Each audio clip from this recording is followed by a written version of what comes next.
সুশাসনের সুষ্ঠু বিচার না পেয়ে 5 মাসের অন্তঃসত্ত্বা এক গৃহবধূ স্বামী এবং 2 কন্যা সন্তান সহ বিলুনিয়া স্কুল মাঠে খোলা আকাশের নিচে রাত কাটাচ্ছেন। অভিযোগ, শ্বশুরবাড়ির অত্যাচার এবং প্রশাসনের অসহযোগিতায় আজ তারা গৃহহীন।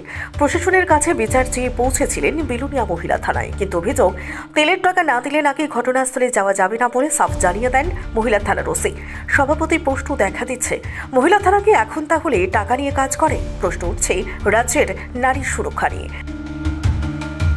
ঘটনার বিবরণে জানা যায়, 5 মাসের অন্তঃসত্ত্বা মীনাক্ষী মুসলিম ধর্ম ছেড়ে হিন্দু ধর্ম গ্রহণ করে এবং শুক্লাল দাসের সঙ্গে বিয়ে করে। বিয়ের 10 বছর পেরিয়ে গেলেও বিয়ের পর থেকেই বিধর্মী হওয়ার সুবাদে শ্বশুরবাড়ির লোকজন অত্যাচার শুরু করে মীনাক্ষীর উপর। স্থানীয় নেতা এবং মেম্বারদের জানিয়েও বিচার পেল না এই পরিবারটি। এখন বৃষ্টি রোদে ছোট শিশুদের নিয়ে চলছে অনিশ্চয়তার জীবন মীনাক্ষী এবং তার স্বামী শুক্লালের।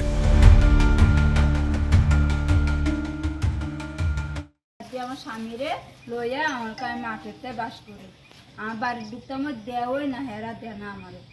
উল্টাপাল্টা কথা কয়, উল্টাপাল্টা বিচার করে। হ্যাঁ, উল্টাপাল্টা বিচার করে। প্রধানের নাম কি? সুদীপ দাস। কোন পঞ্চায়েতের প্রধান? সুগন্ধনগর। সুগন্ধনগর পঞ্চায়েতের প্রধান।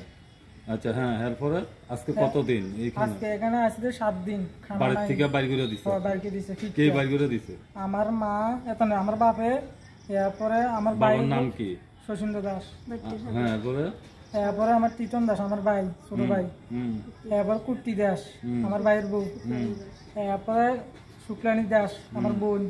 এটা সব দিয়ে মিলে আমার বউরে অন্তঃসত্ত্বার মধ্যে পাতে দিতে পারে। এরপর আমি লগে যেটা হচ্ছে বেদনা ওষুধিকা সিলেন উড়ে নাকি আমি হাসপাতাল গেছি।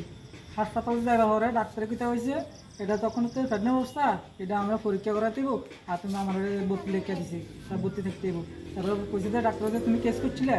আমি না, তারপরে তুমি কইছে যে কেস করে যাও আর এই ভর্তি থাকতে দিব।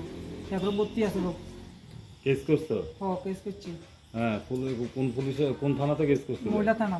হ্যাঁ, কি কইছে মহিলা থানা? মহিলা থানা আমরা কি কইছে, কইছে যে আমরা কত গেছি, আমরা টাকা লাগবে, তেল পয়সা লাগবে, তেল পয়সা ছাড়া আমি যাইতাম না।